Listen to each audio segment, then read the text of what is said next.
Hi friends, పెళ్ళికి ముందు ఎవరో బీభత్సంగా అనుకున్నట్టున్నారు నా గురించి. అంటే ఇంట్లో ఏం పని చేయట్లేదు, రేపు పెళ్ళయ్యాక బట్టలు ఉతుక్కుంటూ అంట్లు తోముకుంటూ అని చెప్పానని, ఇల్లు తుడుచుకుంటానని.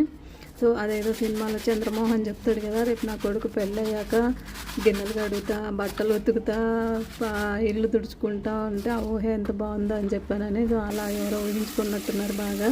అవన్నీ కడగడం అయిపోతున్నాయి, అన్నీ అయిపోతున్నాయి. లాస్ట్కి ఇలా చెప్పులు షూలు కూడా కడిగే స్టేజ్కి వచ్చేసాను. సో అంతే కదా ఫ్రెండ్స్, పెళ్ళైన తర్వాత ఏవో చేంజెస్ ఉంటాయి, అది ఇది అని అంటారు కదా. చేంజెస్ అయితే బీభత్సంగా ఉంటాయి. ఇలాంటివన్నీ చూసినప్పుడు మనకు అర్థమైపోతుంది అనమాట. అంటే ఇంట్లో అమ్మ వాళ్ళని చేసి పెడతాను తిని కూర్చొని ఉన్నప్పుడు, తర్వాత ఇవన్నీ చేయాలంటే మనకి ఎలా అయినా కూడా కష్టంగానే ఉంటుంది. సో దీన్ని బట్టి పెళ్ళి చేసుకోవాలా వద్దా అని ఆలోచించుకున్నా ఏం చేయలేము, ఖచ్చితంగా ఇంట్లో వాళ్ళు చేసేస్తారు. కాబట్టి మనం పీకేది ఏమి ఉండదు, వాళ్ళు చెప్తే చేసుకోవడమే అనమాట.